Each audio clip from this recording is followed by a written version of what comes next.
Bon, bonsoir à tous, merci d'être venus. On continue la semaine des inégalités avec une 5e journée. Cette fois-ci, on a donné un titre qui est peut-être pas très parlant, qui est inégalité spatiale. Enfin, plus précisément, on va s'intéresser à deux populations dont on pourrait dire qu'elles sont spatialement discriminées. Enfin, il faudrait aller un petit peu plus loin, on va laisser nos spécialistes en parler. Donc il s'agit des migrants roms. Dont nous parlera Olivier Legros, qui est maître de conférence en géographie, et les adolescents de quartiers prioritaires, ou la figure des jeunes de banlieue, dont on entend beaucoup parler depuis longtemps, Nicolas Oppenheim, qui est maître de conférence en sociologie, ici à l'Université de Tours. Voilà, donc on s'est dit qu'on allait organiser un petit peu ça sous format table ronde, un peu comme hier, avec des questions qui structurent une petite avancée dans le débat. Sachant que la question qu'on se pose depuis le départ de cette semaine, à chaque fois sur les inégalités, c'est aussi comment essayer de les combattre, essayer de les réduire. Donc là, on regardera un petit peu quelles sont les politiques publiques mises en œuvre à propos de ces deux populations. Voilà, donc ça s'organisera autour de 3 grandes questions. On commencerait par un petit exercice, si vous voulez bien vous y prêter, une sorte de brainstorming. On va écrire au tableau à propos des deux populations qu'on a nommées, les migrants roms et les jeunes de banlieue, ce qui vous vient à la tête quand vous entendez ces expressions-là.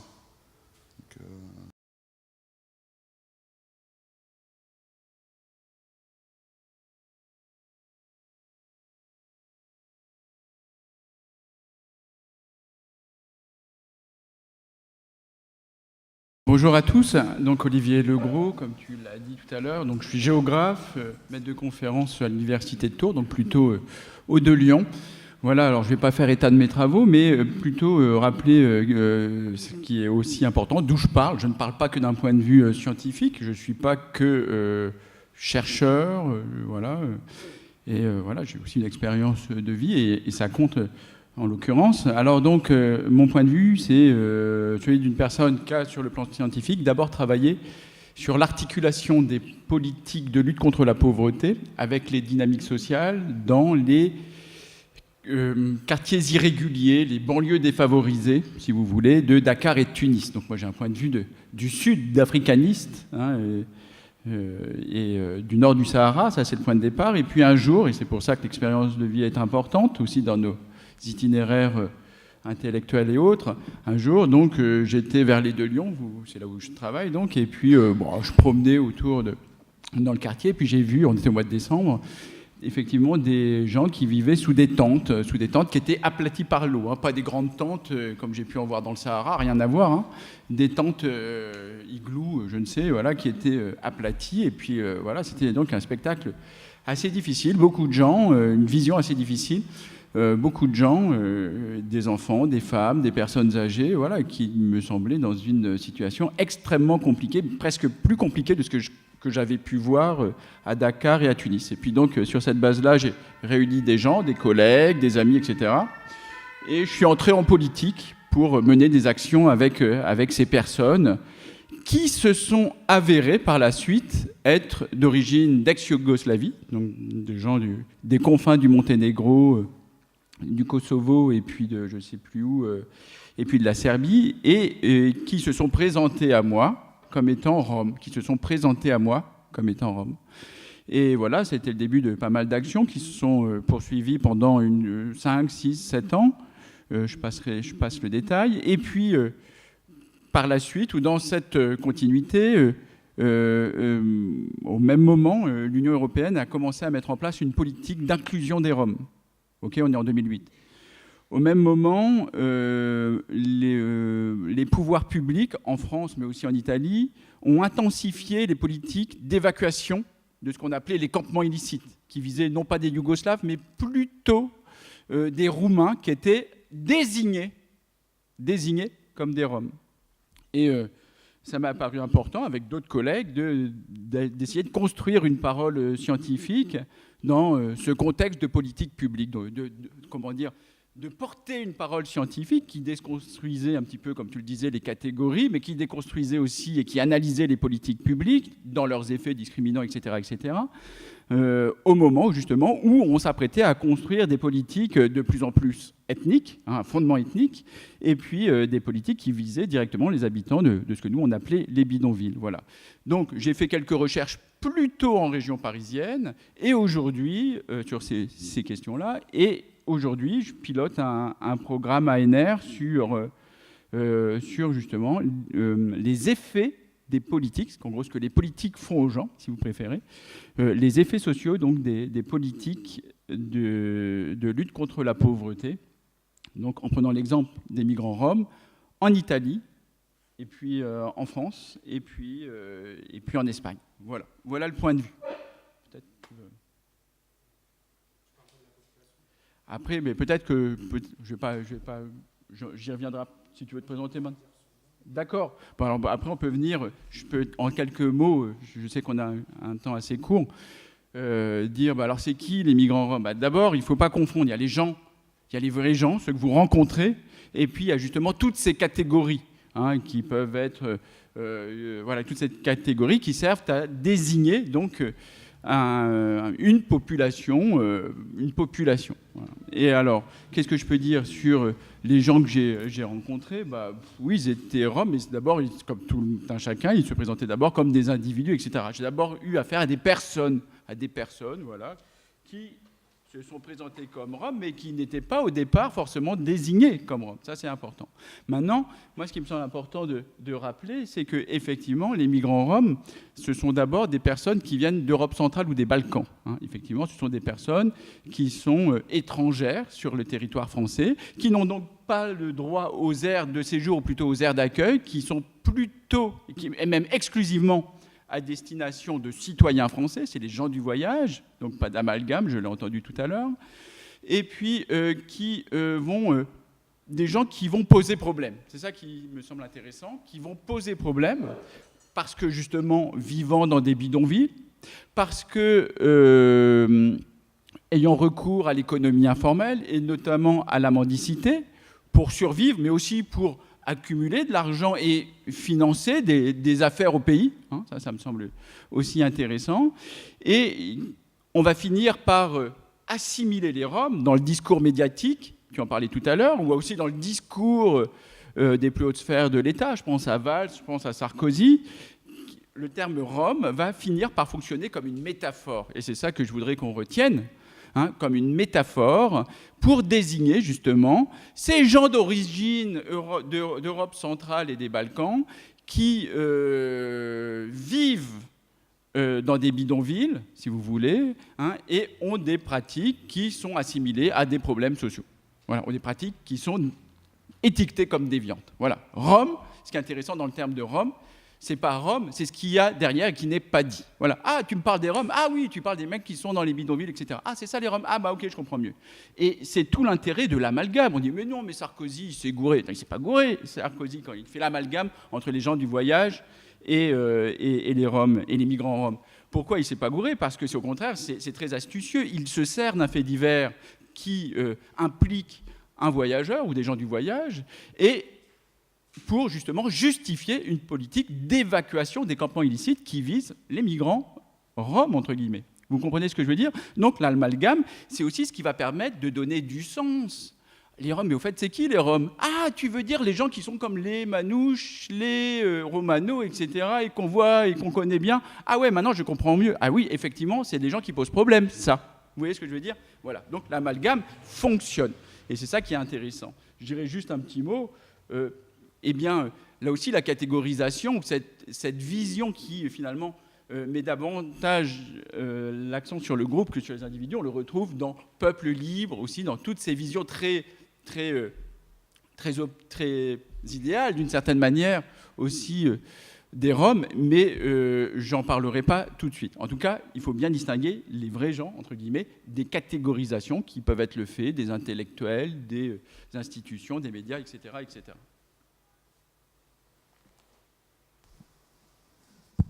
Bonjour à tous. Donc, on va passer des Roms aux jeunes, aux adolescents de quartiers prioritaires. Donc je vais essayer de partir des mots que vous avez mis pour essayer de définir cette population en évitant justement les stéréotypes qui peuvent leur être attachés. Donc je vais partir du mot stigmatisation parce que en fait le vocabulaire qu'on emploie pour parler de ces quartiers, de ces jeunes, etc.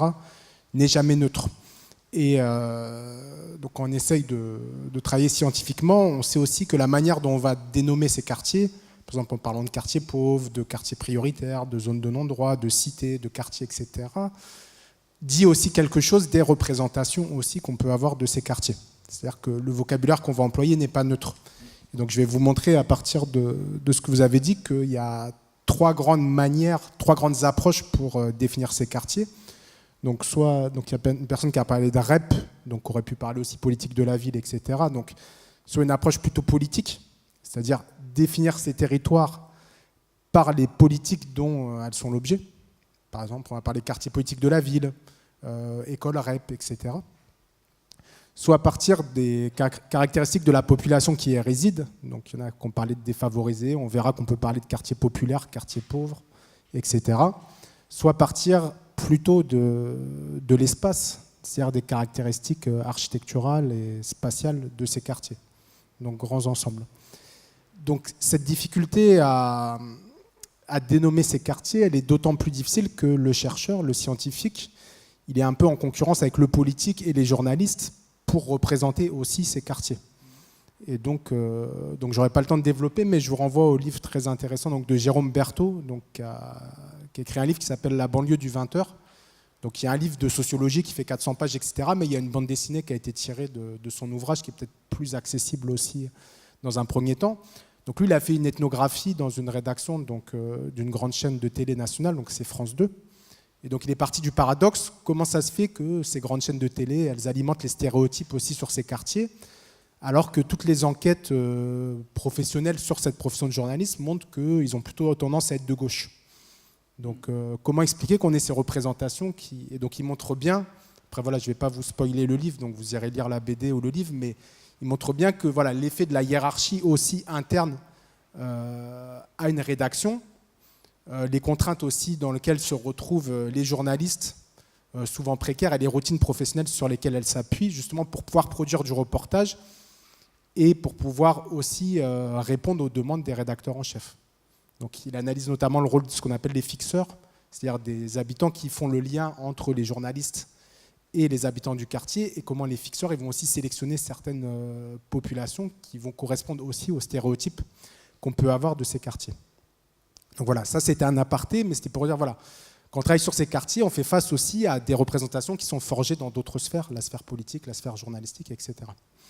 Donc si on essaye de réfléchir de manière plus scientifique, donc comme je vous l'ai dit, il y a trois grandes entrées, mais aucune de ces entrées n'est vraiment satisfaisante.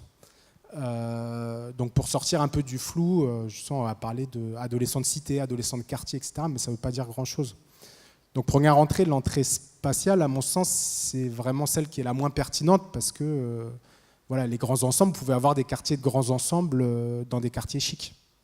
Vous allez à Montparnasse à Paris ou dans le 16e, vous avez des grands ensembles dans lesquels résident des populations aisées. Donc j'ai plutôt discuté les deux entrées suivantes pour caractériser ces quartiers. Donc la première, c'est de partir des caractéristiques des populations qui y résident. Donc à un moment, on parlait de quartiers populaires. Maintenant, moi, j'aurais plutôt tendance à parler de quartiers pauvres. Donc je vais vous expliquer pourquoi. Donc quartier populaire, parce que, pareil, on assiste à une fragmentation aussi des catégories populaires qui fait que c'est difficile maintenant d'avoir une opposition, comme avant, entre quartier bourgeois et quartier populaire. Si vous voulez, il y a un siècle, c'était sans doute plus facile de lire cette opposition sur une carte.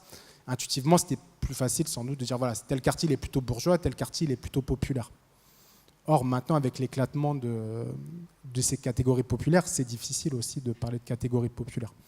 Donc, c'est pourquoi il y a un grand nombre de chercheurs, dont je fais partie, qui préfèrent parler de quartiers pauvres, parce que ça rompt un peu avec les catégories molles, et surtout ça met l'accent aussi sur les difficultés économiques des habitants de ces quartiers-là. Donc, notamment un fort taux de chômage, une précarité économique et un taux important de pauvreté.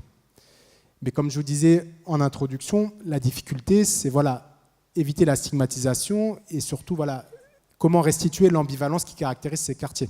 C'est-à-dire quand on va parler de quartiers pauvres, on va plutôt insister sur la précarité économique, les difficultés économiques des habitants, mais par exemple, ça passe sous silence tout le dynamisme associatif qu'il peut y avoir dans ces quartiers. On va le voir dans quelques instants, ça passe aussi sous silence l'hétérogénéité aussi de la population de ces quartiers.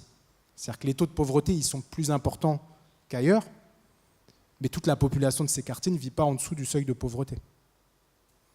Donc voilà, donc ça c'est la deuxième entrée. La troisième entrée, c'est plutôt une entrée par les politiques publiques. C'est-à-dire de dire, voilà, ces quartiers, on va s'y intéresser parce qu'ils sont la cible de dispositifs politiques publics spécifiques.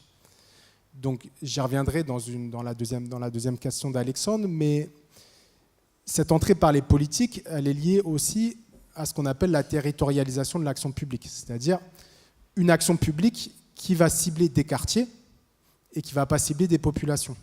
Donc pour que vous compreniez, par exemple le RSA, c'est une politique publique qui cible une catégorie de population sur des bases économiques, mais quel que soit son territoire de résidence. C'est-à-dire que vous habitiez à la Courneuve, à Tours-Centre, dans tel ou tel quartier, vous avez accès, vous êtes la cible de cette politique. La politique de la ville, c'est un peu différent, c'est-à-dire que ça va cibler des territoires. Et on va voir après voilà, sur quel présupposé repose justement le ciblage de ces territoires. Et pareil pour les dispositifs ZEP, REP+, etc. C'est ciblé sur des écoles en particulier. Donc ce qui fait dire à certains chercheurs, par exemple, que voilà, les dispositifs REP, c'est bien, sauf que voilà, les 3/4 des enfants qui sont défavorisés, ils ne sont pas forcément scolarisés dans les REP. Donc j'y reviendrai dans la deuxième partie. Donc une solution pour travailler sur ces quartiers, ça peut être de dire, voilà, je travaille sur les quartiers qui sont les cibles de la politique de la ville, donc les quartiers prioritaires. Mais ça pose aussi un certain nombre de problèmes qui rendent cette solution aussi pas toujours satisfaisante. Donc il y a deux grands problèmes. Le premier, c'est que quelque part, ça conduit à surestimer le poids des dispositifs publics sur la construction identitaire des habitants.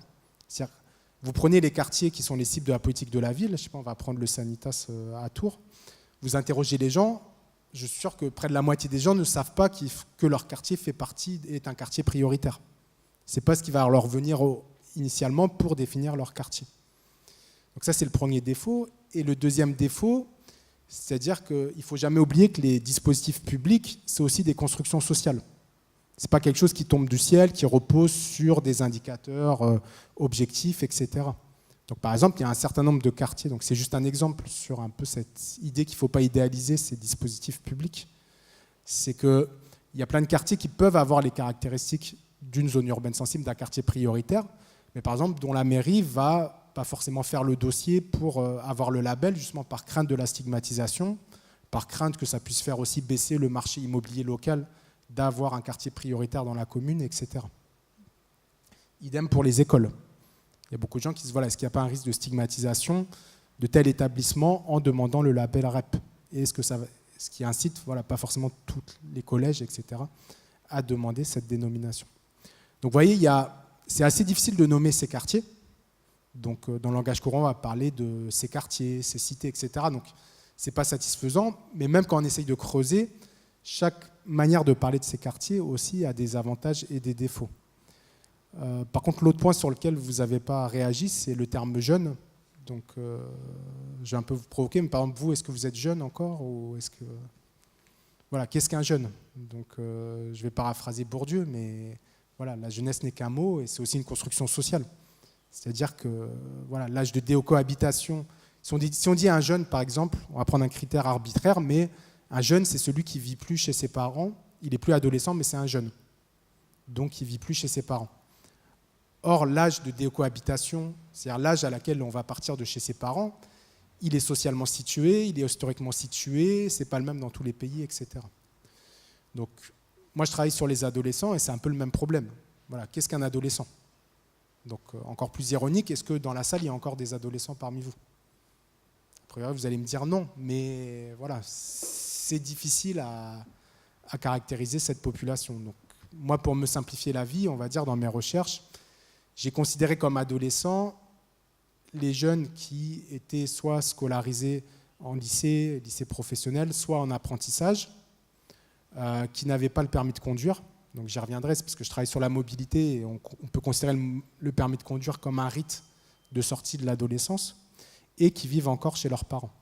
Mais vous voyez que c'est une définition un peu arbitraire, c'est-à-dire que, voilà, qui ne rend pas forcément justice à la diversité aussi des expériences.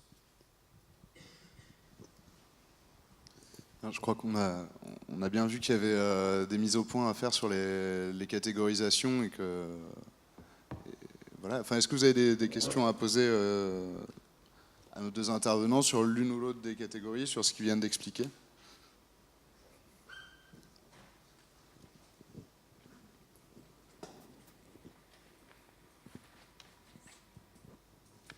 Alors, moi j'aimerais savoir, en fait, c'est plus pour les jeunes des quartiers, parce que du coup il y a beaucoup de clichés, on va dire, à propos de cette population, même si en soi ça c'est plutôt un amalgame.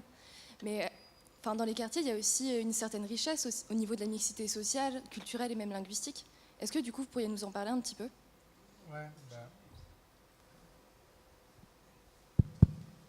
En fait, c'est un peu le point de départ de mon travail, c'est-à-dire que toutes les dénominations, ça fait un peu un tout homogène, comme si voilà, tous ces quartiers c'était les mêmes, alors qu'au niveau spatial et au niveau de la population à l'intérieur de ces quartiers, il y a des différences qui sont énormes. Donc entre les quartiers, voilà, il y a des quartiers qui sont en centre-ville, d'autres qui sont enclavés, mais surtout à l'intérieur de ces quartiers, je vais prendre juste les adolescents, mais déjà vous avez les garçons, les filles, vous avez des trajectoires scolaires qui sont ultra différentes.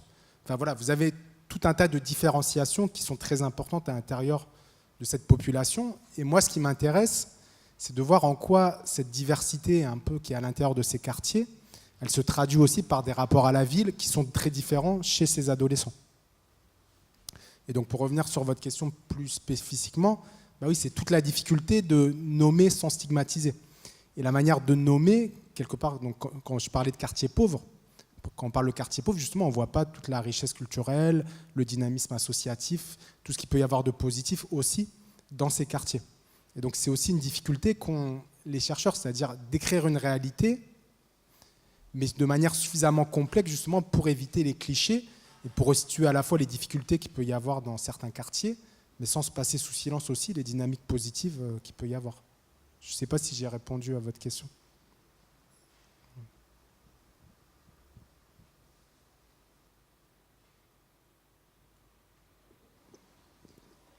Bon, n'hésitez pas, on est là pour justement profiter du cadre pour échanger avec les intervenants. N'hésitez pas si vous avez des questions.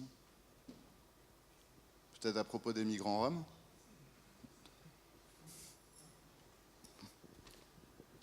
Non, ce qui est intéressant, c'est peut-être de voir que les catégorisations fonctionnent un petit peu de la même manière. D'abord, elles sont forcément bancales, mais ça, on peut même pas leur reprocher. La catégorie ne dit pas grand-chose des vrais gens, encore une fois. Hein.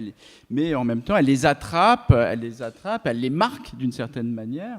Et de ce point de vue-là, elles ont des effets qui sont dans les deux cas très stigmatisants. Ce qui m'intéresse aussi, c'est de voir que dans les deux cas, l'espace compte, c'est-à-dire que c'est bien sur la base de l'habitat. Tu me dis où tu habites dans la ville, donc si tu es au Sanitas, et encore plus si tu es sur une aire d'accueil ou encore dans un bidonville. Hein, et ce marquage spatial, enfin tout cet habitat, va justement entrer en ligne de compte dans justement la catégorisation et la stigmatisation des gens. Hein. Et dans cette entreprise de stigmatisation, eh bien, les pouvoirs publics sont partie prenante par les politiques publiques qui ont aussi besoin de catégories ou de catégoriser pour toucher des gens. Voilà.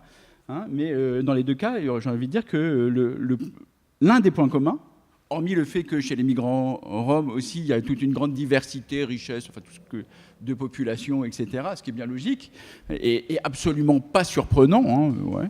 Et bien, qu'est-ce que je voulais dire? Je ne sais plus. Oui, bah c'est la part de l'espace. Hein. Mais vous avez par exemple un terme qui n'est pas du tout spatial, chômeur. Tiens, je suis chômeur. Jamais je vais le crier sur les toits. Vous voyez, ouais, c'est super, je suis chômeur. Non, ça fait partie aussi de ces catégories de l'action publique hein, qui ne sont pas du tout spatiales, mais dont on se débarrasse volontiers. Hein, qu'on ne crie pas sur les toits parce que ça vous marque. Ça a donc des effets, ça induit des comportements des autres, des regards des autres, et aussi estime de soi, etc. etc. Voilà. Pour rebondir sur ce que dit Olivier, puis sur votre question précédente, après c'est un peu une analyse sauvage hein, ce que je vais faire. J'ai l'impression que parmi les sociologues, il y a eu aussi un peu un traumatisme après les émeutes de 2005. Enfin, quand je dis traumatisme, le terme est un peu fort, mais c'est-à-dire qu'il y a eu un double... donc en 2005, bon, vous étiez jeune, mais bon, voilà, série d'émeutes, etc. Et d'une part, les sociologues se sont retrouvés un peu accusés d'angélisme par les pouvoirs publics. En gros, vous essayez de trouver des excuses, etc., aux émeutes qu'il y a eu. Et d'autre part, beaucoup de sociologues n'avaient pas forcément vu venir ces émeutes, en fait. Et donc il y a eu un peu ce... Voilà, on le sent quand même dans la production, c'est-à-dire que 3 ans après, il y a un livre de la Perroni qui sort qui s'appelle Ghetto urbain. On commence à parler de ghetto aussi vis-à-vis de ces quartiers. Je pense que chez les sociologues, inconsciemment, il y a peut-être aussi eu cette... en mettant peut-être trop en avant, peut-être, entre guillemets, la richesse, la diversité de ces quartiers, etc., la peur de se voir taxé aussi d'angélisme. Voilà. Après, c'est un peu sauvage comme analyse, mais...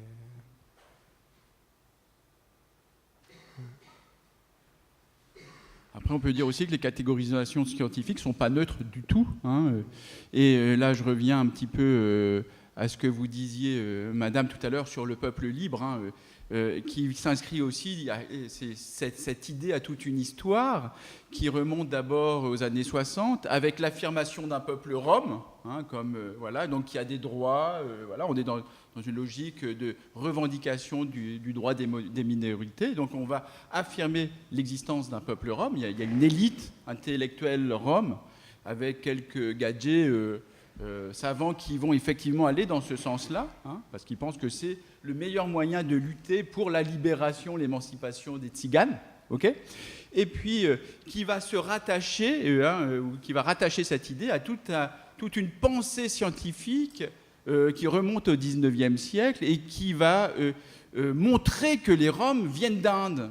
Vous voyez ce que je veux dire? Donc il y a une filiation, tout un travail linguistique qui va servir de caution pour justement distinguer finalement les Roms de leur environnement social. Et à partir de là, on va créer une catégorie de l'action publique européenne sur la base de cette catégorie donc scientifique, largement héritée des travaux linguistiques du XIXe siècle et qui, entre-temps, sera devenue un concept ou un terme politique. Voilà, c'est intéressant de voir comment toutes ces filiations qui font que la parole scientifique est aussi, quelque part, une parole scientifique, en tout cas, a des effets politiques. Et peut avoir aussi, à terme, des effets discriminants. Parce que dire que les Roms viennent d'Inde, c'est leur enlever toute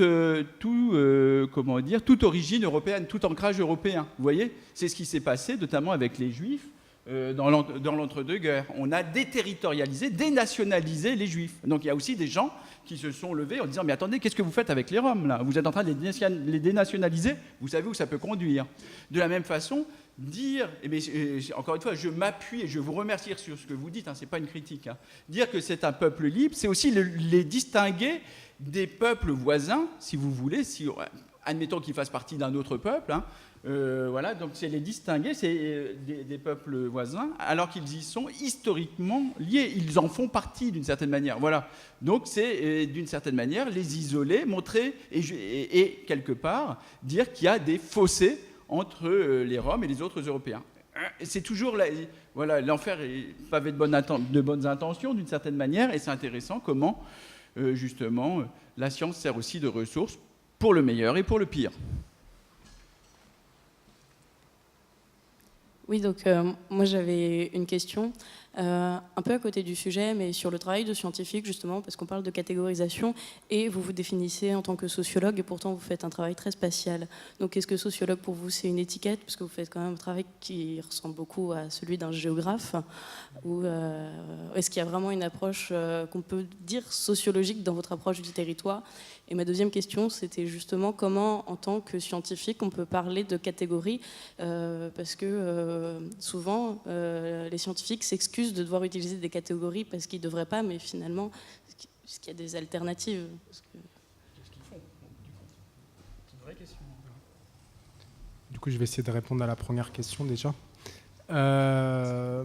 Justement, dans le reste des échanges, je vais essayer de vous convaincre de ce qu'une approche sociologique, justement, des jeunes de ces quartiers, de leur mobilité peut apporter. Mais je dirais ce qui est sociologique dans mon travail, c'est de pas considérer juste la mobilité comme une question de transport. C'est-à-dire que se déplacer, c'est pas juste aller du point A au point B. Et après, c'est la même chose pour les géographes. Voilà, c'est ça.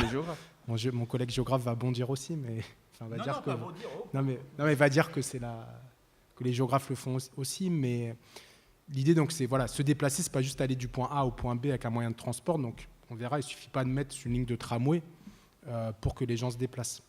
Donc, l'idée, c'est de comprendre la mobilité comme une pratique, c'est-à-dire une pratique sociale qui est à resituer par tout un tas d'incorporations d'habitudes, de façons d'agir, de représentations qui vont structurer la manière dont les gens se déplacent.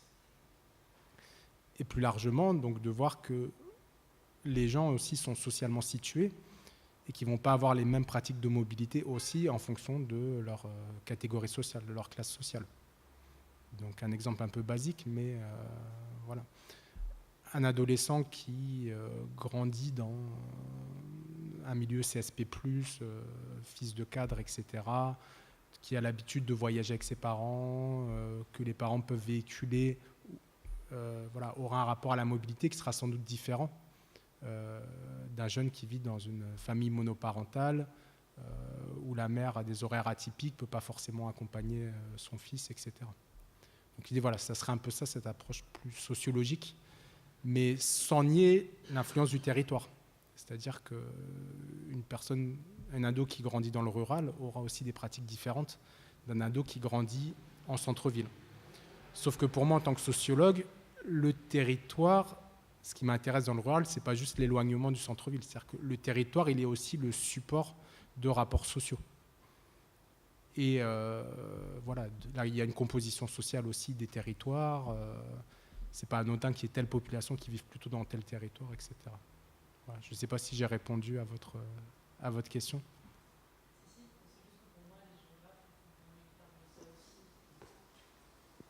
Voilà. Quand vous dites le territoire a aussi une composition sociale, ça, je pense que les géographes ne l'ignorent pas. Donc, c'est pour ça que pour moi, la frontière, elle est vraiment fine, en fait. Oui, mais les frontières ne sont pas toujours justement fines. D'ailleurs, on a aussi des objets qui sont partagés, quoi. Et pour les géographes, tout phénomène social a une dimension spatiale. Maintenant, moi, je m'en fiche, quoi. C'est-à-dire qu'il y a des choses qui m'intéressent. Je les regarde quand je m'intéresse à la dimension spatiale. J'ai un point de vue de géographe, si vous voulez, où j'ai les outils de la géographie. Mais si je m'intéresse à la question des rapports sociaux, et moi je travaille beaucoup sur la question du politique, par exemple, eh bien, je me sers beaucoup de la boîte à outils de mes collègues sociologues. Vous voyez ? Voilà, en tout cas. Et ce qui est bien pour nous en géographie, c'est qu'on a toujours été un peu les provinciaux, si vous voulez, de la science sociale, etc. Mais en même temps, c'est super, parce qu'on nous fout la paix avec les querelles d'école, etc. On fait bien ce qu'on veut, vous voyez ce que je veux dire ? Et ça, cette liberté, je la chéris. Après, moi, j'ai pas mal réfléchi, parce qu'en plus, on est dans le même laboratoire de recherche. Olivier collabore avec pas mal de sociologues. Moi, je travaille aussi avec des géographes, donc c'est une question que je me suis pas mal posée sur...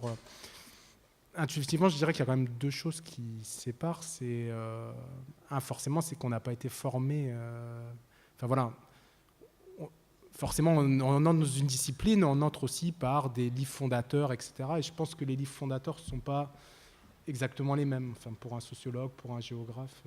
Je suis pas sûr, parce que je pense que, peut-être pas du côté des, entre guillemets, pères de la sociologie, comme vous dites en sociologie, mais je pense qu'on a beaucoup de lectures en commun, en fait. Oui, on a beaucoup de lectures en commun, mais je parle des lectures vraiment fondatrices au début, quand on entre dans la formation, quand... Je sais pas. Peut-être que je crois que là aussi, il faut regarder les gens derrière, il faut aller au-delà des catégories, parce que moi, par exemple, j'ai beaucoup lu d'ethnologie, j'ai beaucoup plus lu d'ethnologie que sociologie, moins, mais ou plus récemment, parce que j'ai besoin d'aller chercher des choses. Mais j'ai beaucoup lu d'anthropologie et d'ethnologie. Donc ma base, elle serait peut-être davantage là. Puis le deuxième point que je voyais, c'était peut-être au niveau des méthodes. C'est-à-dire qu'on a les mêmes méthodes, mais on n'est pas formé exactement de la même manière. Après, il faudrait réfléchir aussi. Oui, je crois que c'est... Je me permets de vous poser une question sur les catégories. Je n'ai pas eu l'impression que vous disiez tout à fait la même chose. sur la catégorie. Par exemple, les catégories Roms, tu les as définies fortement par rapport à ce que les individus eux-mêmes disaient. Je Non. me désigne comme, je fais partie, je suis. C'est-à-dire la catégorie est construite par rapport à ce que les gens disent eux-mêmes. J'ai entendu chez Nicolas Oppenheim plutôt qu'une catégorie serait, la catégorie serait plutôt construite par le chercheur à partir de critères bien définis, mais non pas à partir de ce que les gens disent eux-mêmes, par rapport à la catégorie jeune. Donc, où j'ai mal compris, où l'un et l'autre, il y a peut-être une approche un peu différente sur la manière de définir la catégorie. Est-ce que je pars des gens et de ce qu'ils me disent de ce qu'ils sont, en sachant que ce qu'ils me disent de ce qu'ils sont, bien sûr, peut être affecté par les désignations, mais c'est quand même eux qui me disent de ce qu'ils sont, même si c'est affecté. Ou alors je pars d'une construction que j'établis sur des critères dits objectifs. Est-ce que vous êtes... Comment vous situez parce que j'ai cru entendre ces deux catégories-là, donc j'aimerais bien un peu avoir... En ce qui me concerne, j'écoute les gens, mais ce que j'ai surtout essayé de dire, c'est qu'il y avait effectivement des façons de... Il y a les présentations de soi, je suis Rome, et à ne pas confondre avec les processus ou les catégorisations extérieures. Ce sont des Roms. Hein, c'est ça, j'ai beaucoup insisté là-dessus, pour dire que dans nos sociétés, Rome fonctionnait comme une métaphore. Hein, et tu as raison de dire qu'il y a effectivement des interférences. Je prends juste l'exemple des gens du voyage, c'est la catégorie administrative par excellence, puisqu'on ne l'utilise qu'au pluriel, les gens du voyage.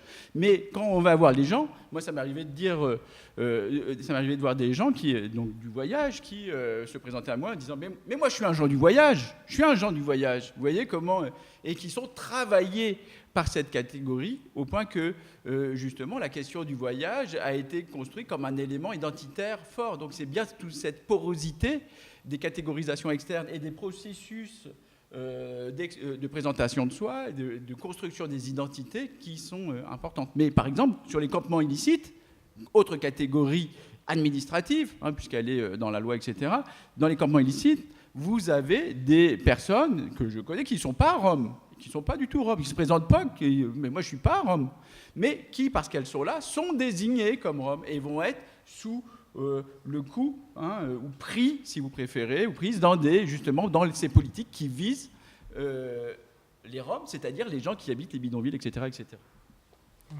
Donc juste une précision, donc je suis d'accord avec ce que vous venez de dire tous les deux. Après, c'est juste sur le terme objectif que j'ai tiqué. Ouais. Donc c'est les critères. Quand tu dis, c'est vrai que j'essaye de partir de critères, mais ces critères, ils ne sont pas objectifs en tant que tels. C'est-à-dire, on voit que c'est une construction, etc. Et surtout, après, c'est sans faire trop d'épistémologie, mais en sociologie, on raisonne aussi beaucoup par cas. Donc c'est-à-dire que je n'ai pas seulement interrogé des adolescents qui étaient dans des quartiers prioritaires. J'ai aussi interrogé des adolescents qui pouvaient résider en pavillon dans la même commune qu'un quartier prioritaire. Et parfois, un entretien avec un adolescent qui n'habite pas forcément dans un quartier prioritaire, mais à la lisière, tu apprends beaucoup plus de choses que 4 entretiens avec des adolescents qui résident dans un quartier prioritaire. Donc voilà, c'était juste sur le terme objectif que j'ai. Mais c'est vrai que tu décris bien, je pense, peut-être une opposition dans les démarches. Bon, s'il n'y a pas d'autres questions là-dessus, on peut peut-être avancer à ce qu'on avait prévu pour la suite, c'est-à-dire plutôt glisser vers les dispositifs d'action publique.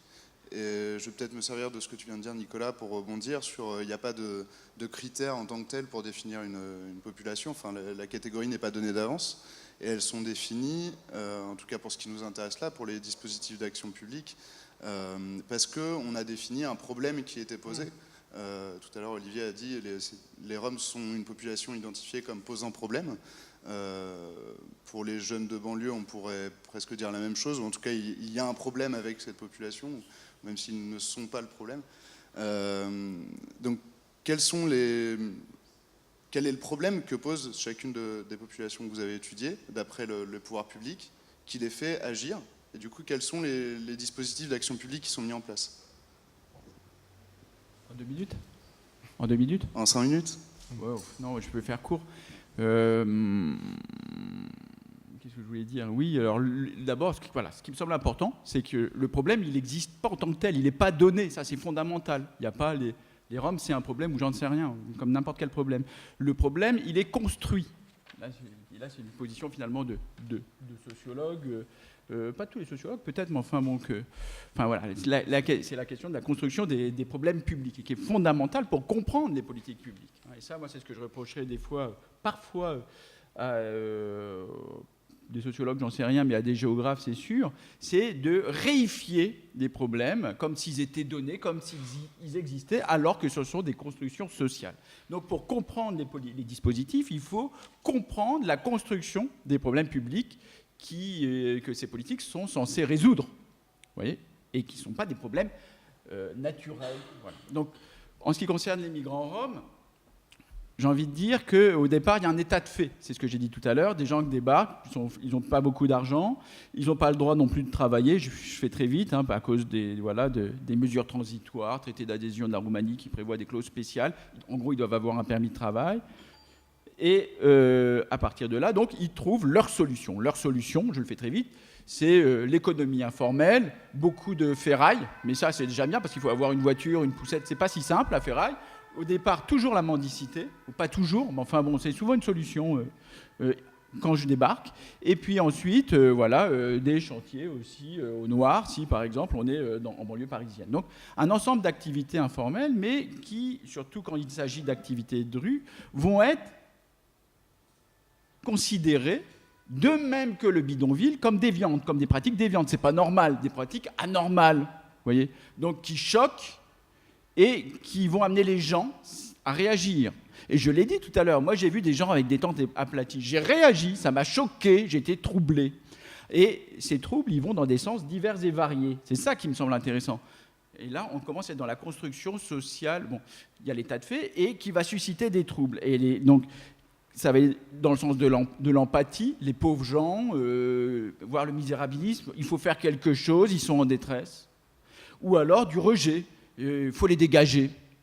Même si souvent on peut avoir les deux. Moi j'ai vu des gens, à Marseille notamment, qui avaient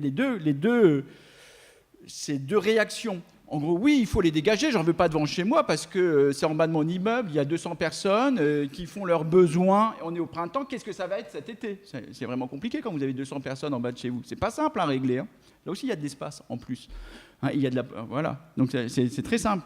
Et qui en même temps se disent mais on ne peut pas les laisser comme ça dans la misère, donc il faut que les pouvoirs publics fassent quelque chose. Et c'est ça qui m'intéresse, c'est que aussi les pouvoirs publics sont pris à partie et sont obligés de régler cette situation. Et donc on construit le problème public qui va être construit beaucoup sur la base de l'habitat problématique, c'est le bidonville, à cause des déchets, de la merde qui s'accumule, du voisinage, etc. Voilà. Et ça fait tache dans la ville, vous voyez, et qui va qui va être érigé, fixé, stabilisé en problème. Et c'est ce problème qu'on va essayer de résoudre. Mais ce problème, c'est au départ la solution des gens pour régler leurs problèmes. C'est ça qui est intéressant. On a trouvé une solution pour régler la solution des gens, si je fais court. OK ? Voilà. Donc, je continue, mais ça a été formalisé comme ça, dans les débats, les controverses, avec les associations, avec les pouvoirs publics, les médias. On a stabilisé le problème, si vous voulez. Et on a une grille d'interprétation, etc. Et c'est fait. Alors, qu'est-ce qu'on fait sur cette base ? Les pouvoirs publics vont agir. Et là, je pourrais parler pendant longtemps, mais je vais faire court. Je dirais que très rapidement, on va opter pour des politiques de rejet. Voilà, on va opter pour des politiques de rejet. C'est l'évacuation des campements, c'est le renforcement des mesures ou de la police juridico-administrative, pour faire dire vite, ou des procédures juridico-administratives pour expulser ces citoyens européens qui ont le droit de circuler en Roumanie ou en Bulgarie, pour les renvoyer chez eux. Faire en sorte, si possible, qu'ils ne reviennent pas. Voilà, on va muscler l'appareil juridique, l'arsenal, si vous voulez. Et puis, parallèlement, on va mettre en place quelques programmes d'hébergement et d'insertion. Voilà. Donc, on a des politiques qui oscillent entre beaucoup de rejet et un petit peu d'insertion. Ça, à l'échelle locale, et ça aussi à l'échelle nationale. Vous voyez, aux différentes échelles. Ça, c'est le géographe qui parle peut-être, mais voilà. Bon, en gros, c'est ça. OK ? Et ce qui m'a semblé tout à fait intéressant quand j'ai travaillé dans la région parisienne, c'est de voir comment, justement, on avait des dispositifs d'hébergement et d'insertion qui étaient mis en place, qui fonctionnaient comme des instruments de pouvoir. Et je retrouve l'espace, c'est ça qui m'intéresse peut-être pour ici, c'est-à-dire qu'en dessinant un petit carré, voilà, j'ai un bidonville, voilà, et je mets en place un dispositif d'hébergement et d'insertion, eh bien, qu'est-ce que je fais? Ce dispositif spatial va me permettre de sélectionner des gens, parmi les intrus du bidonville, si vous voulez, de les soumettre à un régime spécial, où je vais pouvoir voir s'ils s'intègrent, s'ils s'assimilent, si les enfants vont bien à l'école, s'ils cherchent bien un boulot, s'ils suivent des stages de français. En même temps, je leur donne quelques avantages, quelques passe-droits, je fais vite.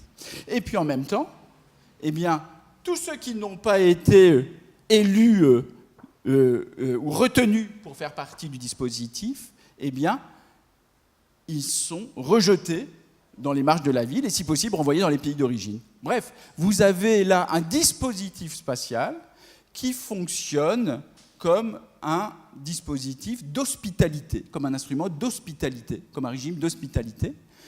L'hospitalité étant, et là je me réfère aux travaux d'anthropologues comme Anne Gottman, l'ensemble des pratiques, des règles que le maître de maison fixe pour choisir ses hôtes, les accueillir, encadrer leur séjour et évidemment virer les autres, les indésirables. Voilà, c'est ça qui m'a semblé intéressant.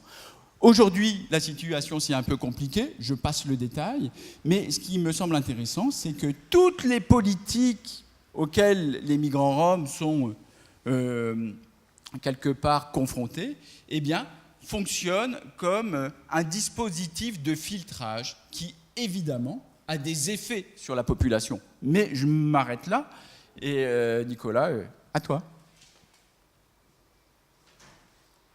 Merci. J'ai fait au plus court. Donc, si vous voulez, la ressemblance un peu entre ce que vient de décrire Olivier et la politique de la ville, c'est voilà, des politiques qui partent de l'espace. Enfin, pour les Roms, partir d'un habitat. L'habitat, c'est le problème. Et la politique de la ville, c'est un peu similaire. C'est-à-dire, voilà, on part du quartier, de quartiers qui posent problème. Donc, pour refaire le fil avec ce que je vous disais précédemment, si on parle de quartiers pauvres, si le problème, c'est qu'il y a beaucoup de pauvres dans ces quartiers, pourquoi est-ce qu'on fait des politiques vis-à-vis de ces quartiers et pas vis-à-vis des pauvres?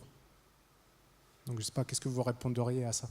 Pourquoi pas faire plus de politiques publiques pour les pauvres plutôt que de faire des politiques spécifiques pour ces quartiers? Oui, je disais, on ne les considère pas comme juste pauvres, ils sont en plus immigrés ou enfants d'immigrés et ils ne garantissent pas la mixité sociale française. Parce que tout à l'heure, on parlait de mixité sociale, mais ces quartiers, c'est pas vrai qu'ils sont mixtes. Il y a plein... certes, il y a plein d'ethnies différentes, mais justement, nous, on veut y apporter de la mixité sociale du point de vue des pouvoirs publics.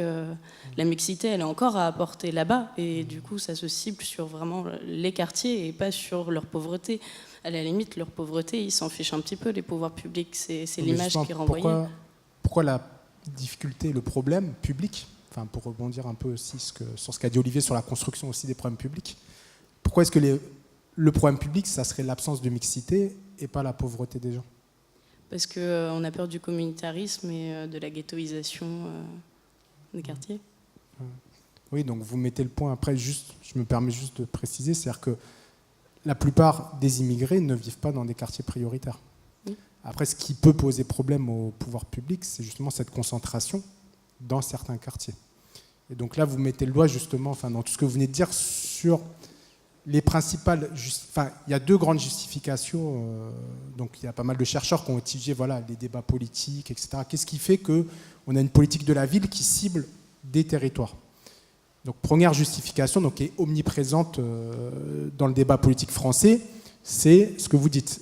Il faut mettre plus de mixité parce qu'on a peur du communautarisme et on a peur de créer des territoires qui seraient en dehors de la République. Donc ça, c'est la première justification, mais qui n'est pas tellement une justification scientifique, qui est une justification qui est plutôt politique et qui est omniprésente dans les débats politique français. Mais ça, si vous voulez, il n'y a pas de travaux scientifiques sérieux qui vont montrer voilà, que l'absence de mixité risquait de créer du communautarisme, etc. Il y a d'autres pays, par exemple aux États-Unis, où au contraire, ça va être vu positivement parce que ça permet de créer des communautés, des collectifs d'action, etc., favoriser l'empowerment aussi des habitants. Donc première justification un peu de ciblage sur des quartiers plutôt que sur, par exemple, résoudre le problème de la pauvreté, ça serait le risque que ça ferait courir à la cohésion nationale. Seconde justification, qui est plutôt issue, pour le coup, de travaux scientifiques et plutôt issue de la sphère anglo-saxonne, c'est l'idée que ça serait pire d'être pauvre au milieu de pauvres que d'être pauvre dans un quartier mixte. C'est-à-dire que vivre dans des quartiers où il n'y aurait pas de mixité sociale ou ethno-raciale, ça aurait des conséquences négatives pour les habitants. En gros, pour caricaturer, c'est pire d'être pauvre et noir dans un quartier prioritaire que d'être pauvre et noir dans un quartier mélangé de centre-ville. Donc pourquoi ? Donc généralement, il y a 3 grandes justifications qui sont apportées un peu dans la littérature. Donc le premier, ça serait qu'on aurait aussi des inégalités d'équipement urbain. C'est-à-dire que voilà, comme c'est des quartiers pauvres, etc., il y aurait moins d'équipements urbains que dans les autres quartiers de la ville. Ce seraient des communes moins riches, des quartiers moins riches, etc. Et ça aurait une incidence aussi sur les populations qui y vivent. Mais bon, la réponse, ça peut être aussi, voilà, c'est pas un problème de mixité, c'est aussi un problème de politique publique. C'est-à-dire, si on avait des politiques publiques qui faisaient la péréquation entre les territoires, l'absence de mixité ne poserait pas forcément problème. Par exemple, si dans le Grand Paris, il y avait une redistribution fiscale entre les communes du 93 et les communes du 92, l'absence de mixité dans certaines communes ne poserait pas forcément problème. Le deuxième domaine qui justifierait le fait que ça soit pire d'être pauvre dans un quartier ségrégué, c'est le domaine de l'emploi. Donc, c'est-à-dire que ça serait plus difficile de trouver un emploi lorsqu'on habite dans ces quartiers, toutes choses égales par ailleurs, c'est-à-dire ayant les mêmes caractéristiques sociales, économiques, etc., j'aurais plus de mal à trouver un emploi. Donc il y aurait 2 explications. Donc le premier, ça serait le réseau de relations, c'est-à-dire comme il y aurait plus de chômage dans ces quartiers, moins de gens insérés, ça serait plus difficile de trouver un emploi parce que beaucoup d'emplois se trouvent aussi par le bouche à oreille et le réseau de relations. Et le deuxième élément, c'est qu'il y aurait des discriminations à l'embauche qui seraient liées aussi à l'adresse des individus. Donc ça, il y a pas mal de testings qui ont été faits. Donc ils montrent qu'on observe bien des discriminations à l'embauche en fonction du quartier de résidence des individus. Mais j'insiste sur ce point, ils montrent aussi que ces discriminations à l'embauche liées au quartier, elles sont beaucoup moins importantes que les discriminations liées au patronyme des individus. Et donc le troisième domaine qui pourrait expliquer voilà, que ça serait pire d'être pauvre dans ces quartiers que dans d'autres quartiers, ça serait notamment au niveau des enfants et des adolescents, au niveau de la scolarisation. C'est-à-dire qu'il y a des recherches qui ont montré que, toutes choses égales par ailleurs, il y avait plus d'échecs scolaires parce qu'il y a une ségrégation scolaire qui est plus importante aussi que la ségrégation résidentielle et qu'il y aurait des dynamiques collectives entre pairs, etc., qui compliqueraient les apprentissages. C'est-à-dire que quand vous avez beaucoup d'élèves en difficulté, c'est plus difficile pour les instituteurs, les professeurs, de mettre en place des dynamiques d'apprentissage que dans des classes plus mixtes. Donc voilà, donc si vous voulez, ça c'est un peu les 3 grandes justifications qui pourraient permettre d'expliquer voilà, pourquoi on se focalise sur les cartes. Enfin, pourquoi on introduit, on ne s'intéresse pas seulement aux pauvres, mais on s'intéresse aussi au cadre de vie et aux quartiers dans lesquels vivent les pauvres. Alors très rapidement sur la politique de la ville, donc, qui se cible sur ces quartiers.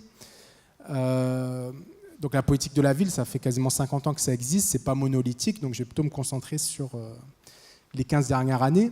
Mais les 15 dernières années, il y a eu la volonté, si vous voulez, de résoudre il y a eu cette illusion qu'on pouvait résoudre les problèmes de ces quartiers en agissant sur l'espace, c'est-à-dire en agissant sur le cadre spatial. Donc l'idée sous-jacente, donc ça c'est depuis 2002, donc notamment depuis, donc ça a été porté d'abord par Jean-Louis Borloo, donc c'est tous les projets de rénovation urbaine. Donc l'idée c'est, en agissant sur l'espace, en agissant sur le quartier, on va réussir à modifier le destin des habitants de ces quartiers. En gros, pour caricaturer, l'idée c'est d'avoir des politiques qui font de ces quartiers des quartiers comme les autres, avec l'idée qu'en faisant de ces quartiers des quartiers comme les autres, on va pouvoir améliorer le destin des habitants de ces quartiers.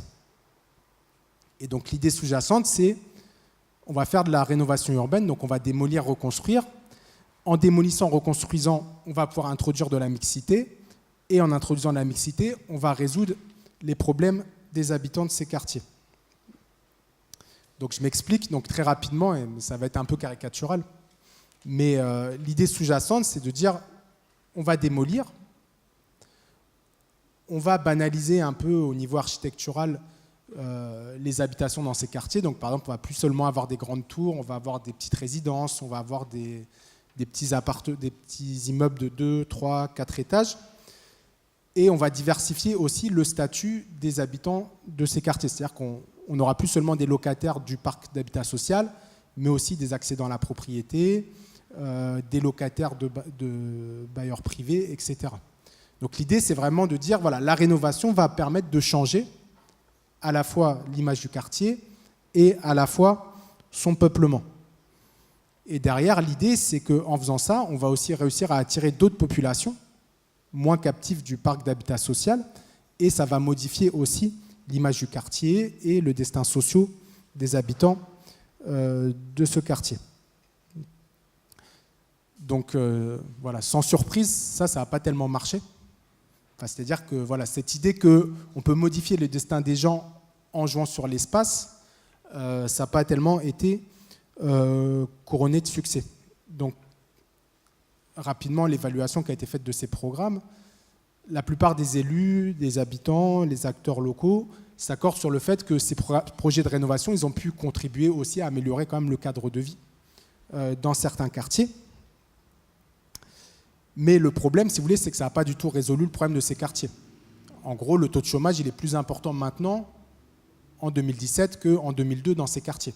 C'est-à-dire que jouer sur l'espace dans ces quartiers, ça ne suffira pas à résoudre les problèmes structurels que rencontrent les habitants.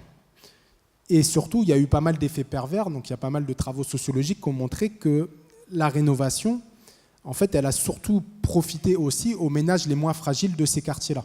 C'est-à-dire que c'est les ménages les moins fragiles aussi qui ont pu profiter de ces opérations de rénovation urbaine pour accéder à des nouveaux appartements, alors que dans certains cas, ces opérations de rénovation, elles ont aussi conduit à l'éviction des ménages les plus fragiles qui ont été relogés dans d'autres quartiers.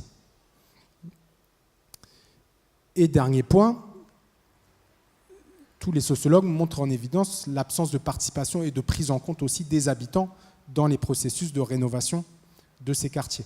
Donc il y a pas mal de sociologues ou de géographes qui vont parler un peu d'une rénovation bulldozer, c'est-à-dire voilà, on rénove mais sans prendre en compte voilà, ce que disent les habitants, ce que veulent les habitants, etc. Donc je n'ai pas le temps de trop développer, mais donc si vous voulez, voilà, depuis 2002, la politique de la ville a plutôt été centrée sur l'espace, avec l'idée qu'en agissant sur l'espace, on pouvait résoudre les problèmes de ces quartiers. Après, je me permets juste une incise et je te redonne la parole. Puis j'en avais discuté avec Alexandre avant.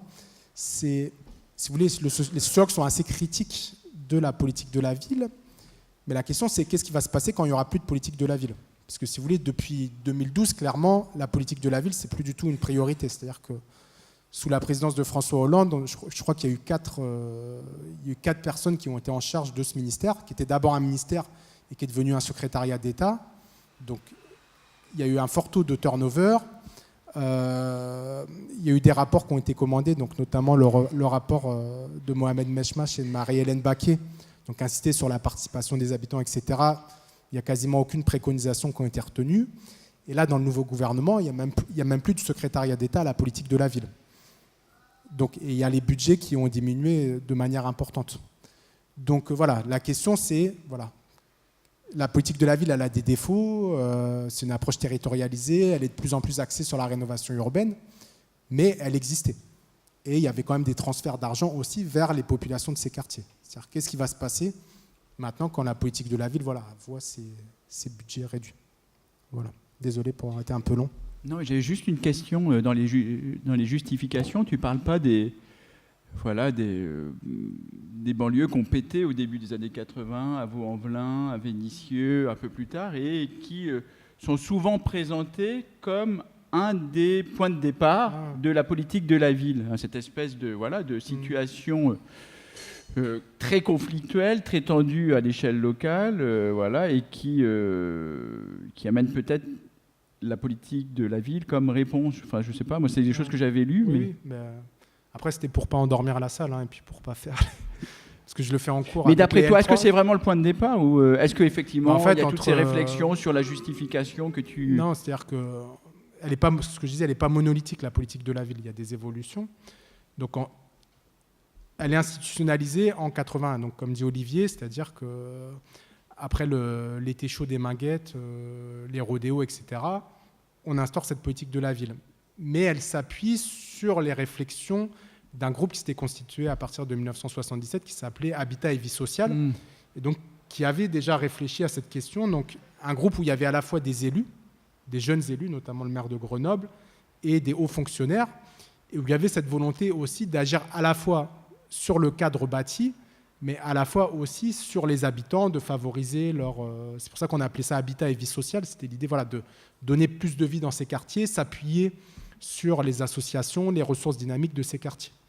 Donc, si tu veux, les événements aux Minguettes et à Vaux-en-Velin ont eu un effet d'accélérateur, mais il y avait déjà une réflexion en amont.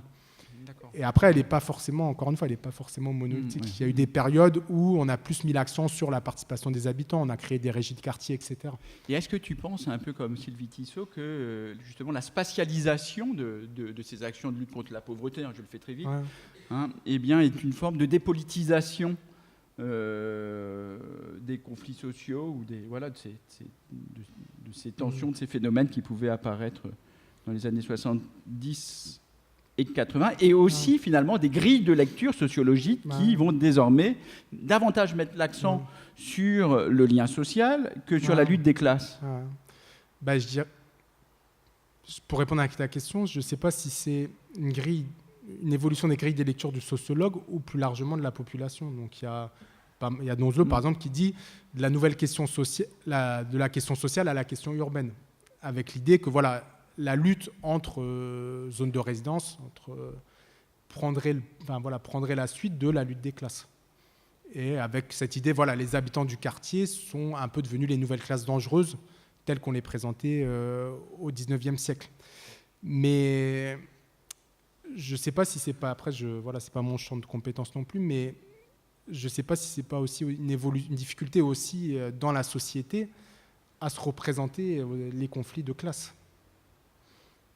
Mais en tout cas, il y a quelque chose de pratique dans la lecture spatialiste qui fait que les conflits de classe organisés autour de la production passent un peu au second plan par rapport à des conflits plus territoriaux, spatiaux, etc. C'est la même chose aussi dans les campements illicites. La lutte contre les campements illicites, c'est une façon de dépolitiser ou de ramener à des questions assez simples, finalement, d'habitat, d'équipement, etc., des questions qui engagent aussi les inégalités sociales, les phénomènes de domination et toutes les discriminations que vous avez évoquées tout à l'heure et dans lesquelles les pouvoirs publics sont eux aussi impliqués.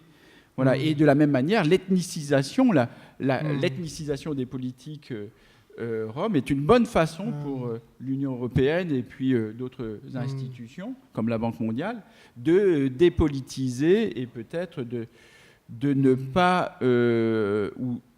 pas évoquer la question des inégalités liées à la transition post-socialiste, etc. etc. Ouais, mais là où je te rejoins, on le voit bien par exemple avec les dispositifs qui avaient été mis en 2012 sur les emplois francs et les zones franches, avec l'idée qu'il y aurait des difficultés d'accès à l'emploi dans ces quartiers. Donc on va mettre un peu de la discrimination positive territoriale. C'est-à-dire si vous êtes une entreprise, que vous vous installez dans ces quartiers, vous allez recevoir des subventions, on va vous aider, etc. Sauf qu'on s'est rendu compte qu'ils n'embauchent pas forcément les gens du quartier. Oui. Et surtout, on ne s'attaque pas tellement à la racine du problème, qui peuvent être les discriminations à l'embauche, etc., qui sont, comme je disais tout à l'heure, avant tout liées à de la discrimination ethno-raciale, avant d'être liées à une discrimination sur le nom du quartier, quoi. Donc, je te rejoins. Voilà, et qui finalement s'inscrivent ou dépendent d'autres formes de domination que ce que Donzelot rapporte finalement de la question sociale à la question urbaine. Même si c'est intéressant, il n'y a pas de souci, mais voilà, en tout cas, même finalement cette catégorisation-là n'est pas neutre et a des effets sociaux et a des effets politiques. Après, je sais pas, j'ai pas travaillé dessus, je sais pas s'il y a des sociologues qui travaillent dessus, mais il y a aussi, je pense que l'idée de... Voilà, enfin, il y a sans doute des sociologues du travail qui ont travaillé dessus, mais créer des collectifs de lutte au travail, c'est aussi de plus en plus difficile.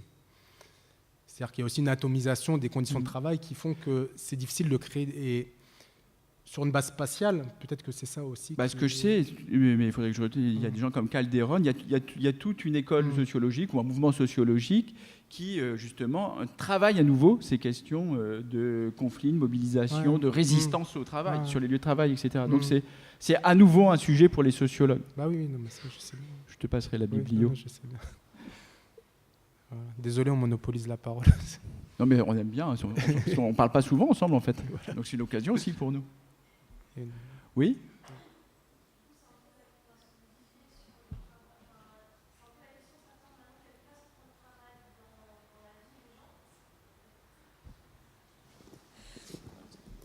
C'est quelle place prend...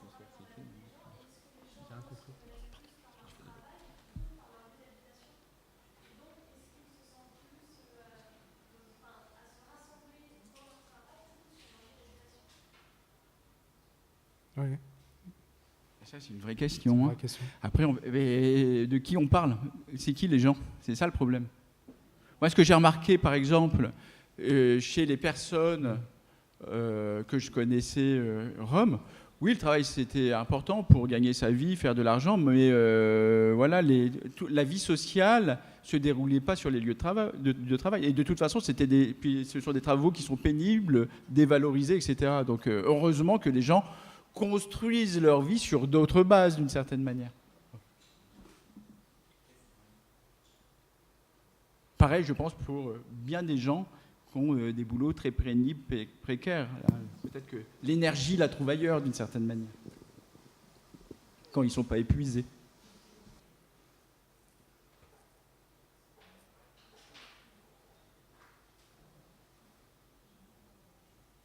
À toi, non ? Tu réponds pas ? Non, je trouve que tu as bien répondu. Hein ? Je trouve que tu as bien répondu. Donc. Oui. Est-ce qu'il y a d'autres questions ? Mais cependant, madame, je voulais quand même dire que les catégorisations, c'est délicat. Je voulais quand même vous dire que dans les enquêtes qu'on fait sur les trajectoires de vie donc parmi les habitants des campements illicites et souvent ceux qui en sont sortis, on voit que les personnes se projettent beaucoup dans l'avenir. Ça, c'est très important. Et souhaitent un bon travail pour leurs enfants. Ça, c'est fondamental. Et notamment les femmes. Hein. Les Roms, ce n'est pas les gens qui vivent au moment présent. Non, non, non.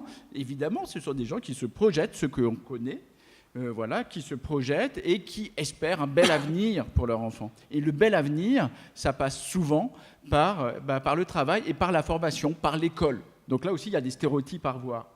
Les gens investissent, pas tout le monde, ça dépend, dans l'école, tout simplement parce que, justement, c'est, d'après eux, encore un moteur, un facteur d'ascension sociale. Voilà, donc, on connaît beaucoup de gens qui font ce pari-là. Et du coup, juste pour rebondir, j'ai un peu réfléchi à votre question. Après, c'est juste des hypothèses, mais moi, ce que je vois sur mes terrains d'enquête, c'est que souvent la construction identitaire à partir du lieu de résidence, par exemple, moi, je suis un jeune de tel quartier, etc., elle se fait le plus souvent quand il n'y a pas d'autres, on va dire, variables qui permettent aussi de se construire aussi une identité, notamment le travail.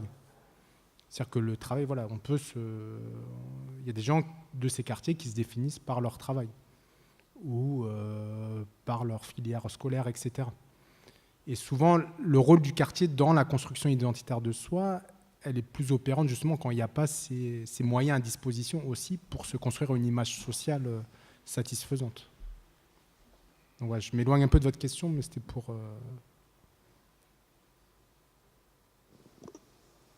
Moi, j'avais une question sur les jeunes, justement, parce que vous avez dit que donc on a reproché à la politique de la ville de ne pas faire assez participer les habitants.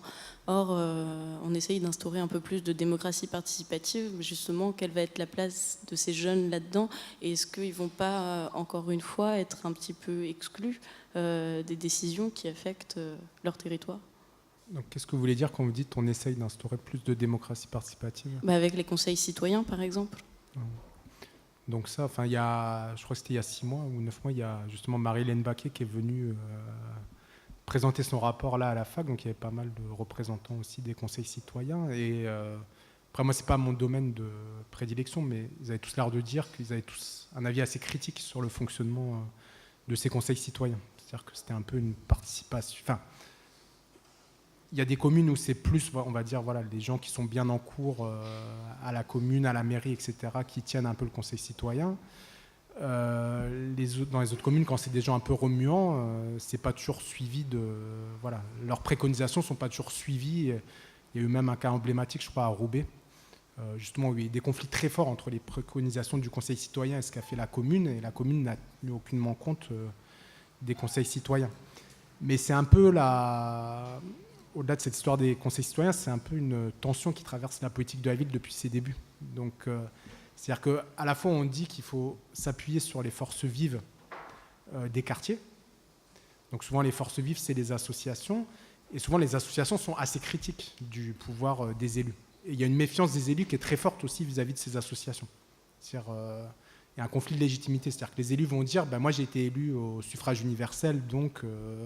voilà, ma légitimité, c'est le suffrage universel et les associations ne représentent qu'eux-mêmes ou qu'une partie des habitants. Et donc il y a cette méfiance aussi très forte entre élus et associations qui est structurante aussi de la politique de la ville. Sachant que quelque part le pouvoir il est aussi aux élus parce que les associations sont très dépendantes aussi des subventions et les subventions c'est souvent les communes aussi qui les distribuent. Je peux essayer de dire 2-3 choses. J'ai bossé sur ces questions-là dans les années 2000 avec des sociologues, plutôt des gens qui travaillaient dans les villes du Sud. Et nous, ce qui nous intéressait, c'était de voir qu'il y avait effectivement des villes où je fais très vite, où on avait mis en place des dispositifs participatifs et d'autres villes où on n'avait pas du tout mis en place des dispositifs participatifs. Et du coup, en comparant les deux, on pouvait voir quelles étaient les conditions de l'implication des gens. Qu'est-ce qui faisait que les gens, implication effective, arrivaient à faire changer des choses. Vous voyez ce que je veux dire ?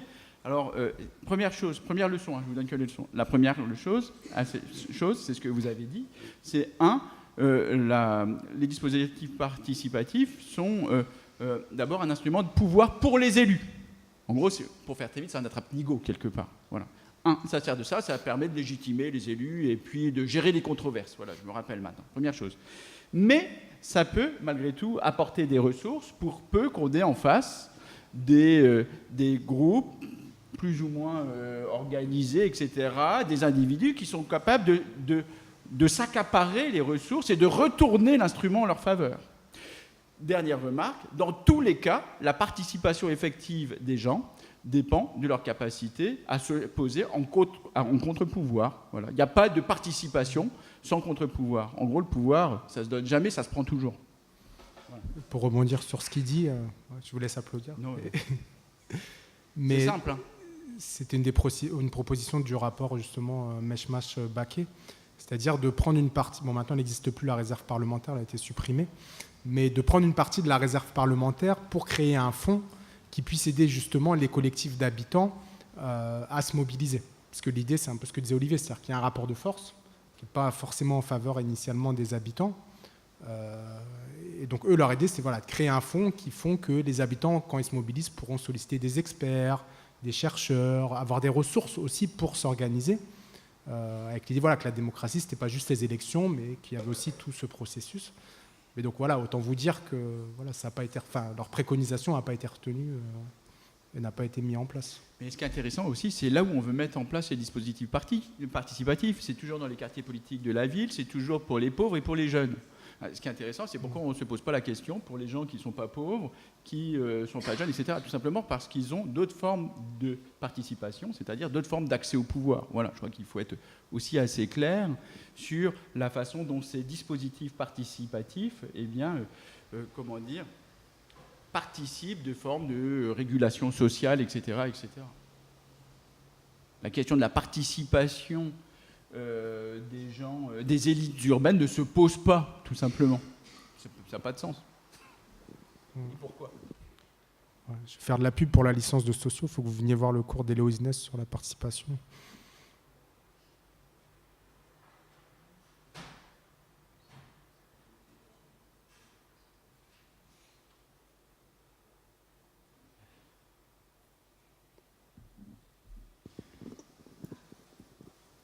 Oui, j'avais une question par rapport à la scolarisation. Qu'est-ce qu'on met en place pour les populations roms, pour les enfants? Qu'est-ce qu'on met en place pour les enfants roms? Alors moi, l'école, c'est pas exactement ma tasse de thé. Mais ce que je peux vous dire, c'est que les enfants qui sont dans des campements ont les mêmes droits à l'éducation que les autres enfants, première chose. La deuxième chose que je peux vous dire, c'est que les élus sont dans l'obligation d'accueillir ces enfants dans les écoles existantes, ce qu'ils ne font pas toujours. Il y a donc des rapports musclés avec certaines associations.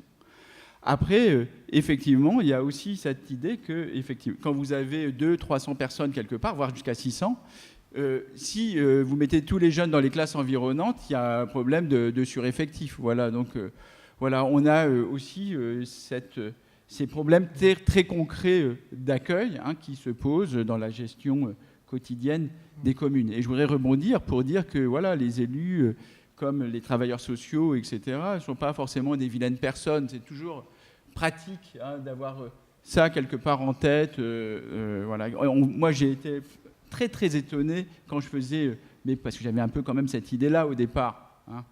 Mais quand j'ai fait mes enquêtes dans l'administration, etc., de voir beaucoup de gens, souvent jeunes, qui voulaient faire des belles choses, quoi. Voilà. Mais pour compléter un peu sur ce qu'il vient de dire, enfin, j'ai participé à une recherche sur enfants sans logement en Ile-de-France, et c'est vrai que donc enfants sans logement, donc pas seulement des Roms, dans les hôtels sociaux, etc. Et c'est vrai que le taux de scolarisation le plus bas, c'était chez les enfants roms. Après, on questionnait les parents, enfin voilà, je crois que c'était de l'ordre de 12 ou 13%.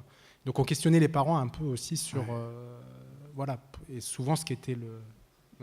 Oui, mais après, la scolarisation, ça dépend évidemment de plein d'autres choses, et notamment aussi de l'habitat. Si vous avez des gens qui sont évacués jusqu'à 10-13 fois par an, il y a des gens qui arrivent à maintenir un lien avec l'école, qui font des kilomètres et des kilomètres pour que leurs gamins continuent d'aller à l'école, qui vont se débrouiller pour ouvrir un squat pas très loin parce que justement les territoires leur sont familiers et qu'ils ont un lien fort avec les services sociaux et surtout avec l'école, parce que c'est important. Voilà.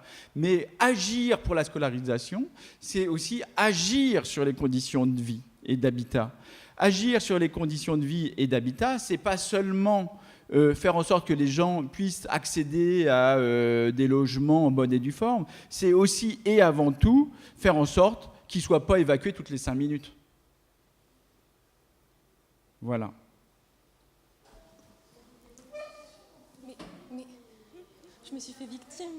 Juste le micro pour qu'on t'entende. Ok, ça va.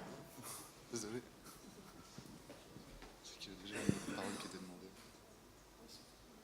En fait, il y a des associations qui ont pris le relais sur les aires d'accueil et qui mettent en place notamment des bus en fait, scolaires pour les enfants qui n'ont pas accès, dont on a refusé l'accès à la scolarité, notamment en mairie.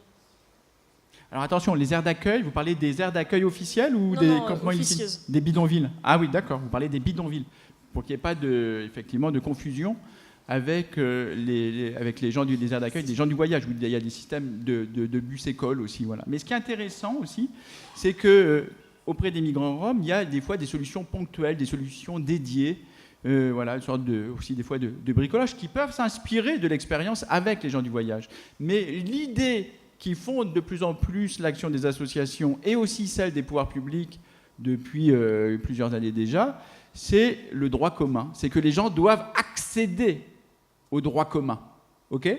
Mais accéder au droit commun, ça nécessite parfois de mettre en place des réseaux, des systèmes d'intermédiation qui vont faire le lien entre le bidonville et les services de droit commun.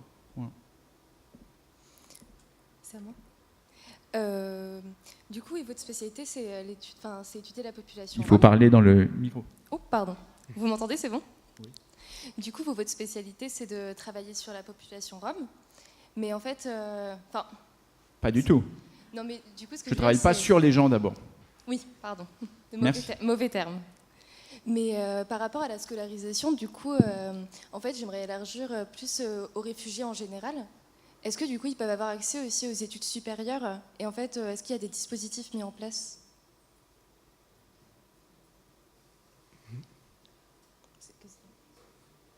Alors là, le mieux serait de vous adresser à un sociologue qui vaste question. Donc il y a un réseau qui s'appelle le réseau. Voilà, c'est ça. Il y a un réseau qui s'appelle le réseau, donc il y a des sociologues, géographes, voilà, il y a des juristes qui essayent de favoriser, en tout cas, c'est un réseau qui est national, mais bon, qui a une déclinaison locale à Tours, et donc réseau qui essaye de favoriser justement l'accès aux études supérieures, à l'enseignement supérieur des personnes réfugiées.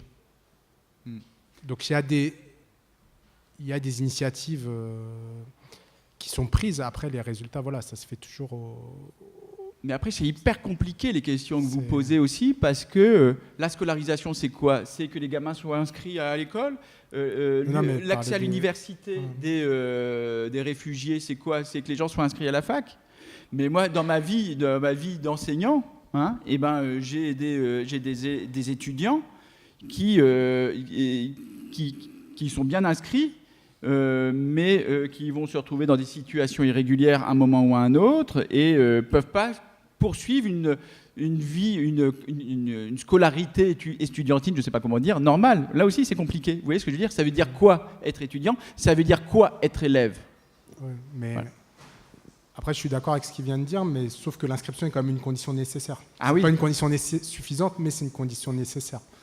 Et c'est vrai que, par exemple, après, est-ce que ça a été suivi d'effet là à la rentrée, mais voilà, le réseau m'a quand même obtenu le fait que lors des inscriptions, on ne demande pas la pièce d'identité des personnes.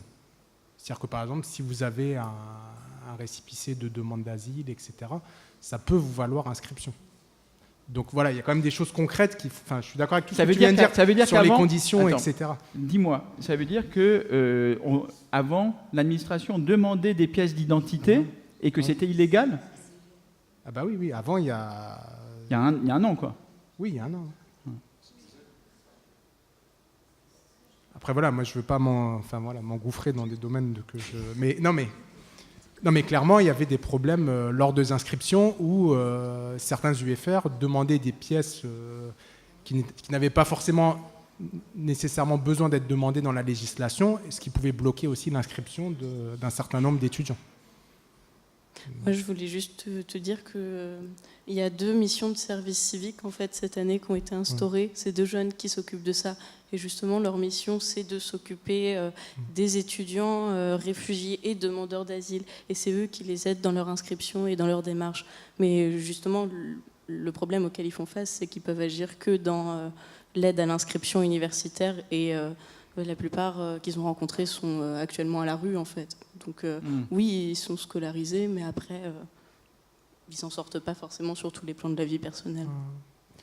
Mais après, ce pourquoi les gens se battent aussi, c'est l'inscription inconditionnelle. C'est-à-dire que c'est toujours pareil aussi dans les traitements des réfugiés, il y a toujours la tentation de l'administration de séparer ceux qui rentrent dans les cases ou qui sont susceptibles de rentrer dans les cases et ceux qui n'ont pas forcément vocation à rentrer dans les cases. Donc voilà, ce pourquoi se battent aussi le réseau, c'est cette possibilité inconditionnelle aussi de pouvoir suivre des études universitaires. Mais oui, il y a 2 services civiques. Mais en tout cas, ça nous amène à un autre sujet qu'on aurait pu débattre dans cette semaine consacrée aux inégalités, c'est celle des inégalités universitaires. On en a parlé un petit peu hier d'ailleurs avec RESF, qui aide d'ailleurs le réseau à régler ces problèmes d'inscription à l'université. Est-ce qu'il y a d'autres questions sur cette grande question des dispositifs d'action publique? On avait prévu en dernière question de s'intéresser aux effets de ces politiques publiques, avec peut-être un sous-entendu un peu naïf qui était que les politiques publiques cherchait, enfin, avait pour but de réduire les inégalités.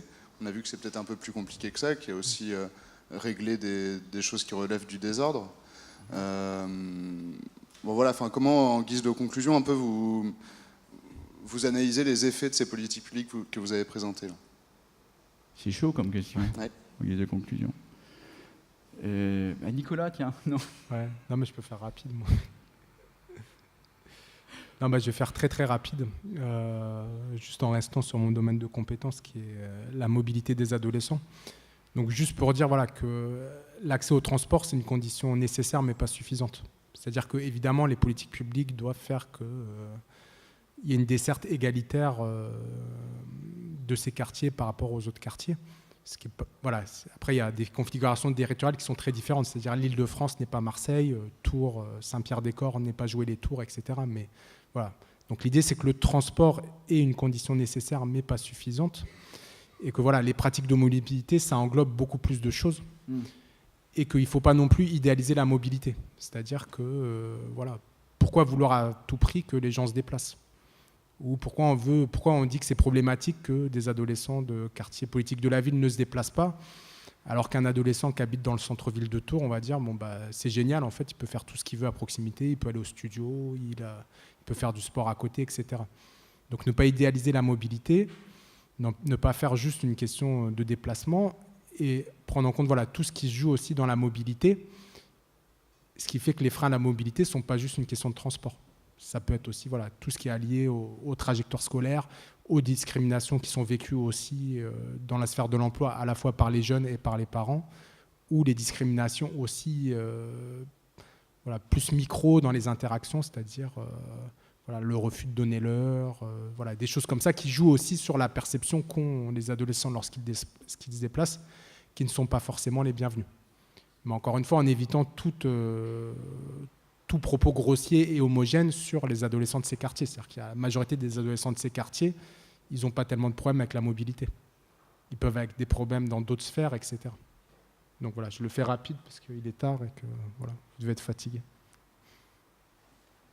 Oui, alors enfin, je reviens sur ce que tu dis pour dire que effectivement il y a tout se réduit pas à des affaires de technique de transport hein, quand on parle de mobilité. Quand on parle par exemple de mobilité sociale, on le sait tous, il y a des plafonds de verre, ce qui fait que vous pouvez faire des études, mais il y a un moment, clac, vous êtes bloqué, vous voulez faire une thèse, il y a quelque chose, où il y a un truc, il y a un concours, il y a des difficultés matérielles, ok, mais il y a aussi quelque chose de psychologique qui fait que, pourtant il n'y a pas de plafond, vous avez le droit, mais vous n'y arrivez pas, il y a un truc qui vous bloque, plafond de verre, peut-être ça vous cause. Et ben de la même manière, il y a des frontières invisibles, il y a des frontières invisibles qui fait que même si vous pouvez accéder à tel endroit dans l'espace, le centre-ville, etc., il y a quelque chose qui vous empêche d'y aller. Vous voyez ce que je veux dire? Donc, ce qui me semble important, c'est de souligner qu'il y a toute la dimension technique de l'espace, avec la distance, le transport, etc. Et puis aussi, il y a toute la dimension projetée, représentée, fantasmée, qui est aussi importante dans la définition de l'espace, aujourd'hui, pour nous, géographes, et pour vous, sociologues, avec tous les croisements qu'on peut faire, et qui est aussi importante que la dimension matérielle de l'espace. L'espace est toujours à la fois matériel et idéal. Voilà, ça c'est le premier point. Les effets des politiques, maintenant que maintenant je vais faire les claquettes. Alors, évidemment, il y a des gens qui ne rentrent pas dans les dispositifs, ils sont a priori marginalisés, puisqu'ils sont, on leur dit, tu retournes chez toi, ou alors tu restes dans les marges, et bon, voilà, bon. Mais là, c'est une réponse un peu mécanique. C'est très compliqué, parce que c'est d'autant plus compliqué que les politiques que nous étudions, elles ont des effets croisés. Elles sont contradictoires et elles ont des effets croisés. Il y en a qui rejettent et il y en a d'autres qui intègrent. Alors que c'est compliqué. Et en plus, tout ça sur fond d'état social et de droit commun.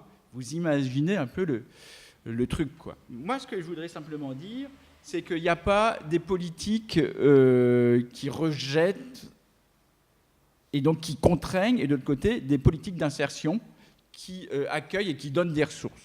D'abord parce que les politiques d'insertion, je l'ai dit tout à l'heure, elles posent des contraintes aux gens qui doivent suivre un parcours pour s'insérer.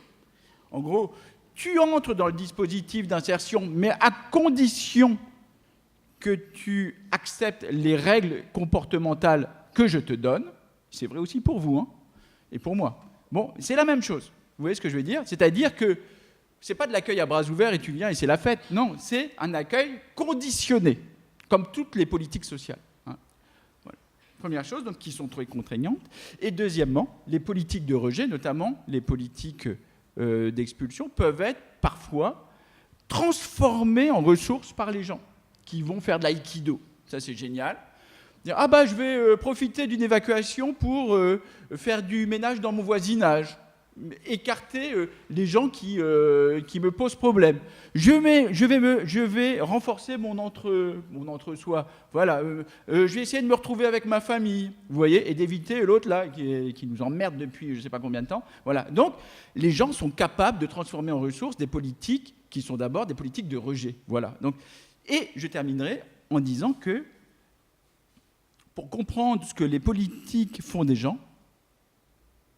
aux gens, il faut comprendre ce que les gens font des politiques. Voilà. Et que les effets des politiques dépendent, en dernier lieu, de la capacité des gens à se les approprier, à les instrumenter, éventuellement pour contrecarrer d'autres politiques. Ça, on l'a vu. La façon dont les gens vont utiliser des politiques d'hébergement, d'insertion, pour lever la menace des expulsions. Hein, c'est une sorte de parade, vous voyez. Voilà. Les gens, en gros, et ça c'est très intéressant, bien sûr qu'ils sont les objets, les cibles des politiques, mais les gens ont aussi des stratégies, même si ce sont des petites gens.